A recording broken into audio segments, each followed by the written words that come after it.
you've been a while. Just keep running like you have, and this race is yours.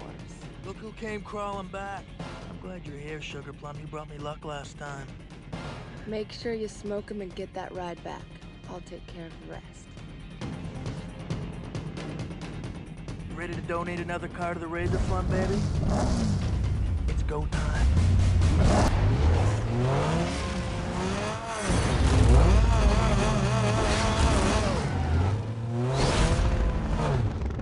Welcome back, guys. I hope you're all doing great. If you're new, make sure to like and subscribe. As you saw from the beginning of the video, as well as the title and possibly thumbnail, depending on what way I did it, got a new car. I'm pretty excited about it. Once I explain more, I know some of you guys are going to be pretty disappointed. I know some of you guys are going to be just as excited as I am. Some of you may be neutral. But there was a change. I've had a lot of thoughts back and forth about stuff lately. And basically, I've had the Trans Am for about 3 years now. I've loved it. And I know you guys know what's coming. It's been a great car. I've had a lot of fun with it. I've experienced it. And I learned a lot as a driver with the car. But lately, it's just, I've lost interest in it. I don't feel like I can really push myself in certain ways anymore. Like, I don't feel like I can really improve in a lot of ways. Like, it's very repetitive. It's the same stuff over and over again. And although it's fun, I don't feel like it makes me a better driver anymore. I've taken the car out twice this year, and we haven't even had snow in like 2 months at this point. Like, this is the latest I've ever not had the car out. And last year I only took it out like 5 times, so it's just getting worse and worse, and I actually had no plans of really taking it out yet, unless we got the subscribers that we were looking for, which we didn't hit it, and I really wasn't that upset about it. So long story short that I'm trying to explain here is Trans Am's been a great car. I want to go a different route. I understand some people are going to be upset because the route that I'm going is like the complete opposite direction.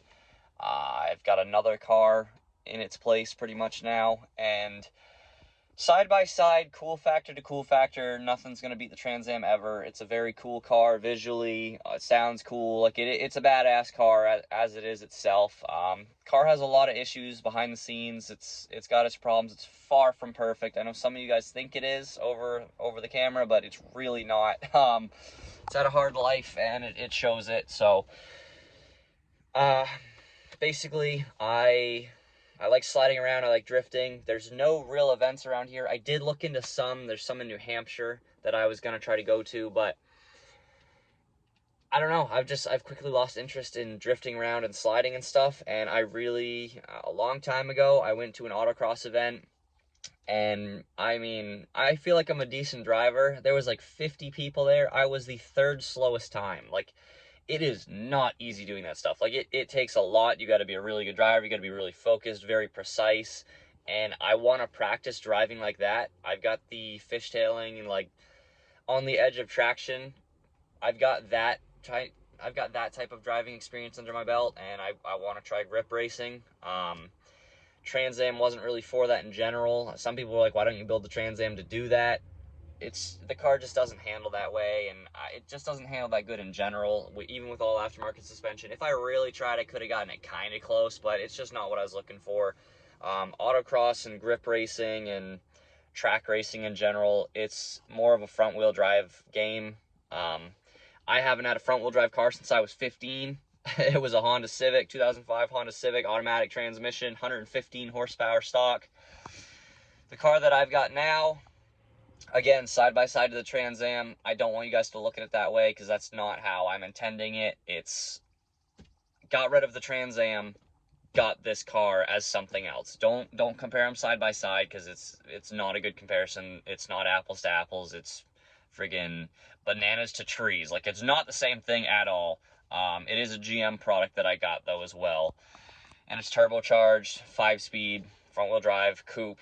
So it's still a neat car. It's honestly just about as fast as the Trans Am. If the Trans Am gets traction, they're probably roughly the same. Trans Am's a little quicker with traction, but Trans Am doesn't usually get traction, so honestly it probably would lose in a race in a straight line. Definitely would lose in a race through the corners. So, and this other car gets good fuel mileage. They're pretty damn reliable. Lots of aftermarket parts. A lot of cool built-in features that I'm going to show you guys. But The Trans Am is gone. We've moved on to other things.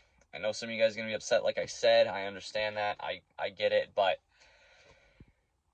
I have the YouTube channel to share my passion with you guys and show you guys what I do, and I can't just do stuff for you guys all the time. Like, I want to make you guys happy and watch stuff, but I can't do what other people want just because they want it if I'm not truly going to be happy, you know what I mean? Because then I can't really be happy making content. So I got to do what feels right and what I want to do, and I've been thinking about this for a while now. It's not like a split decision. Like, been thinking about this for quite a long time now, and it's the right thing to do by me. So I know it's not for everybody, but it's what makes me happy. It's what I want to do, and it's where I want to take my next steps forward.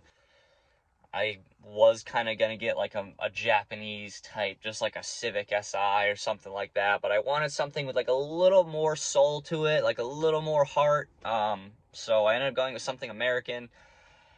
I've had, the Trans Am was kind of more of a straight line slash slidey, big American muscle car, and it was good, but I don't know, man. I like the idea of, like, grip racing, autocross, stuff like that, Japanese culture in general. Like, I like the idea of taking a vehicle and making it fast because of the driver, if you guys know what I'm saying. Like, it's one thing to have a V8 that in a straight line, all you do is press the pedal and you're fast. And there's another thing to take a car that's got, half the power, 100 horsepower less or whatever, and take it down a curvy road and make it faster than the other car because of how good of a driver you are. Like, that's what I want. I don't want to be fast because of a car. I want to learn to be fast because I'm a good driver. Like, I want to learn every aspect that I can. That's been my goal forever. I want to be the best driver I can possibly be. And in order to do that, you have to cover different sections and different types of driving styles. So sliding was one, and now I want to try grip racing. So there's a lot to come, and honestly, there's going to be a lot more content than the Trans Am because a lot of the stuff that we're going to be doing with this vehicle is legal, a lot easier, in a way a lot safer, I guess you could say. Not really gonna be burning tires as much. We're still gonna do some burnouts, don't get me wrong. Like, it's a front wheel drive car, but you can always do rollbacks, reverse donuts, e-brake skids. Lots of that's still gonna happen. Like, it's gonna get ripped around pretty hard, but in general, I think there's going to be a lot more content for you guys. We're going to travel more. We're going to get a lot more content in general with it. It's going to come out way more. Like, I might literally be driving that instead of the Cummins for a lot of the summer. It's definitely getting parked for winter. It's never seen winter. Car came from Texas, and it's been in Maine for the past 2 years and has not seen a winter since it's been in Maine. Every single year, it's gone into storage in a garage. So, car is not seeing winter whatsoever. But there is a lot of content to come, so even if you guys are a little hesitant about this change, make sure you guys stick around. You're going to want to see some of it. I know that it's a different direction completely, but if you guys like my driving styles and my driving habits and stuff like that, you're not going to be disappointed just because it's a different style car. If anything, you're probably going to be more excited because I can do more with this vehicle than I can with the Trans Am. Guys, I'm a Trans Am-less man. I don't got a Trans Am no more. Feels weird. I've always been around like large V8 American things, and I currently got a 4-cylinder with a turbo. A little strange, but I'm excited. Like I said, I'm excited. Dude, the bugs hit so friggin' hard. Well, without further ado, guys, it's definitely not really my style, but it's a cool little car. I think we're gonna have some fun with it. Needs some paint, but here it is.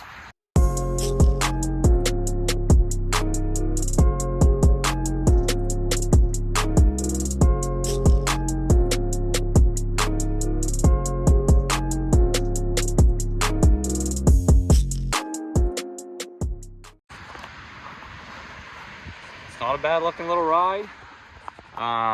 So it's an 08 SS, so it's turbocharged, 260 horsepower, 5-speed, limited slip front differential, Recaro seats. There's a big intercooler on it, intake, aftermarket hood. Definitely a custom paint job, but it's pretty tired. Clear coat's coming off. You got your spoiler on the back. He's got a muffler on it, and so right here, he said when he got it, there was some kind of body kit or something on it, and they pulled it off. So I don't know. It's a long story, but basically, yeah, it's a little damage there. It's a little gross. Other than that, though, there is no rust on the car whatsoever. It's been in Texas its whole life. and it's been in Maine the past 2 years, and it was stored in a garage the past 2 years. So this is the ugly side. 5% tint on the rears. Fronts aren't tinted yet, but they're both getting tinted. Windshield's getting tinted. Gonna try to clean up the paint a little bit, fix a lot of little stuff. I'll probably paint the roof black just so we cover 90% of the clear coat peeling off. And then later down the road, I might pay a shop to redo the clear coat and touch up this side. But I mean, yeah, I'll show you guys the inside. Needs to be detailed. It's missing little pieces like this boot. I'm gonna get a new boot because it's kind of chewed up. It's a GM car. They're built friggin' plasticky. Other than that, the windows work, sunroof works. It's not horrible in here. That's the only broken thing. It's for the sunroof, which still works, but I need like that new piece. Just, yeah, needs a good detail in here, and I think it'll be a pretty fun car. Some interesting facts about it. It was in 2008 when it was produced. It was like the fastest front-wheel drive car produced at the time. It beat the front-wheel drive record on the Nürburgring. It was like 6 seconds faster than the R34 GTR on the Nürburgring. So they handle like a son of a bitch. And that's basically what I was going for. I'm not going for power anymore. I just want something that I can take to autocross and stuff like that. And you know, these seem like the best way to go. My only other option was like a Civic Si, and it just was a little too far off. I forgot about the door chimes from friggin' GM products, but yeah, I felt like this was a cooler Civic. It doesn't have that many miles on it. Clean title, 110,000 miles on it, and we actually passed 110,000 on the test drive the other day. But he lives about an hour away, so he was a little drive. But boost gauge builds about 15 pounds of boost right now. Pretty much stock, besides the intake and the bigger intercooler. I'm gonna leave it like that because stock is the most reliable. But yeah, little things we're gonna fix so it looks nicer, is nicer. Going to detail it now. It's got built-in launch control and built-in flat foot shifting from the factory. You click this button twice, goes into competitive mode. Cool stuff like that kind of got me interested in the car, but I'm wicked excited. It's definitely a complete different direction, but I'm really excited for the car, so I'm gonna get to cleaning it now.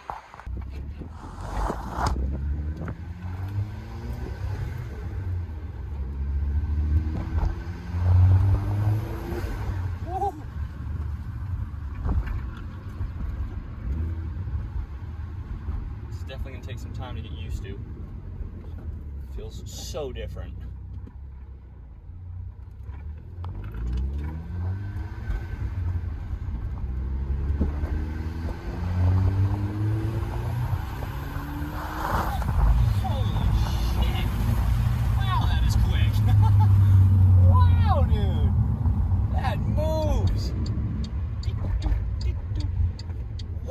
Gets out of its own way really good.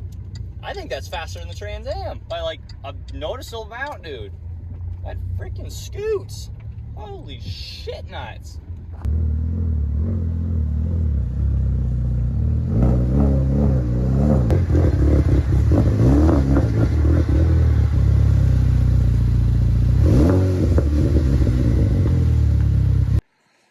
Best part about the car, it's come with a fresh inspection sticker, dude. We are going up in the world.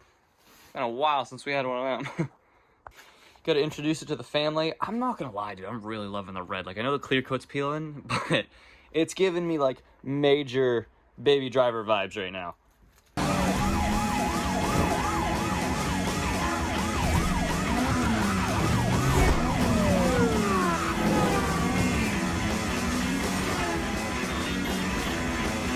Obviously, we always do one on the front driver's side windshield right here.